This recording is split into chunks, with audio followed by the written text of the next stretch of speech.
Mga igsoon, kasagaran sa atong madungog, ilabi na sa atong maigsoon nga mga dili Katoliko, moingon gyud sila, mabasa ba sa Biblia? So ang atong mga doktrina, mabasa ba sa Biblia? Ang atong pangutana pod, asa may una, ang doktrina o ang Biblia? Tingali para sa mga dili Katoliko, moingon sila Biblia naguna kay ang ilang mga doktrina diha pa man nila himua human sila nakabasa sa Biblia. Pero ang Simbahang Katoliko, moingon kita nga una na ang doktrina, wala pa'y Biblia, wala pa masulat ang Biblia, naanay doktrina. Unya, ang Biblia o ang doktrina magkasibo lang, magkasibo. Gani sa kasaysayan sa selection and canonization sa mga basahon, ilabi na sa bagong mga sinulat sa bagong kasabutan, ang nakapa-qualified sa mga sinulat sa mga Christian writers, sa ilang mga sinulat nga qualified sila nga inspired word of God, tungod kay kini nisibo daan sa gibansay na sa simbahan, sa iyang liturgy, sa iyang kinabuhi sa mga doktrina.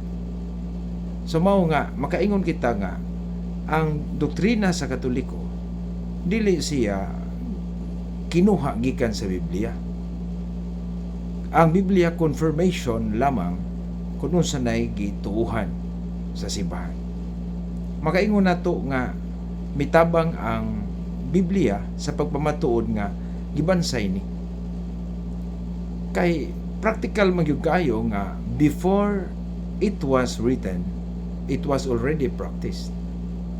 Mointa nga ang pagbunyag, ang paghimo sa Eucharistia, sa wala pa na isulat, wala pa hisgutin ni San Pablo, ang simbahan, ang katilingban ni Kristo gikan sa mga apostoles, wala pa sila makasulat, naghimo na niini.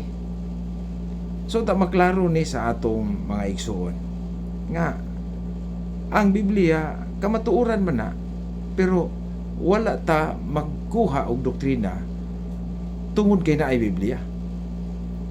Diha na ang pagtulunan ni Kristo.